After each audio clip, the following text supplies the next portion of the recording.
kakang gata, coconut milk. Gagawa tayo ng latik. Ayan natin na kumulo. Antayin lang natin hanggang sa lumitaw yung latik nito. Okay, yun natin yung kakang natin sa lumitaw ng latik ng gano'n. Latik at magbigay na siya brown. Pwede natin set aside ito. So, ayan na guys, set aside lang natin yung latik. 2 cups glutinous flour, rice, 1 cup na flour, 1/4 white sugar, then mix, combine all ingredients, 3 cups coconut milk, 3 cups, then haluin lang natin to. Basta maging ganito yung texture niya. Coffee powder, food color yan.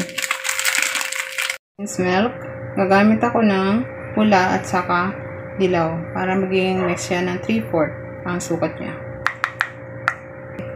Then mix lang natin until to combine all ingredients. 1 kutsarang vanilla, 1 teaspoon salt, then mix until to combine all ingredients. Then isasalang na natin ngayon sa kawali. So, isasalang lang natin to. Then, huwag natin titigilan para siyang dough. Ganyan na. Para siyang sticky na. Ang kasuyang. Then, ito, ay atin na isiset aside. Lilipat natin sa malinis na lagayan para ibalot na sa dahon na saging. Ayan guys, nag-add ako ng konting coconut oil. Yung pinaganahan dun sa paggawa ko ng latik. Lalagyan natin dito para hindi siya dumikit. Tapos kukuha tayo ng kaunti dito. Tansya na lang ito guys kasi pang personal, pang merienda namin ba. Tapos lipat natin dito. Then flatting lang natin. At shout out pala sa nag-request nito.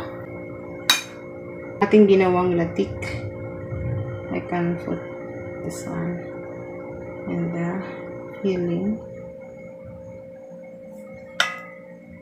And then little bit. And then I can put like that. Like it. Yan lang natin. Form lang natin. Form lang natin as pabilo. Then ganyan. Yan. Then form. Close natin dito sa dulo. Okay. Then dito rin sa dulo. Tupi rin. Taran! Ulitin ko lang lahat ng ganito. Hanggang sa matapos.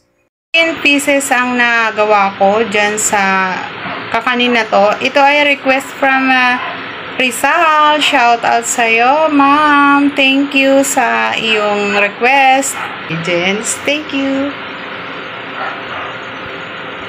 30 minutes guys is already done na. So, smell good. Then, tasay na natin yan. There's so good. Yummy. Perfect food is not guys. You can try this guys. This is a request by mom. Oh, so good. And yum. Like inside the there is so good. So ito guys ay suman maricos, kakanin ng bulkang. At may feeling siya ng latik. Ang sarap niya. Hindi siya nagkaiba sa sumang arroyo. Ganun ang lasa niya. Pero ang kaiba lang nito, may latik at tama lang yung kanyang tamis niya.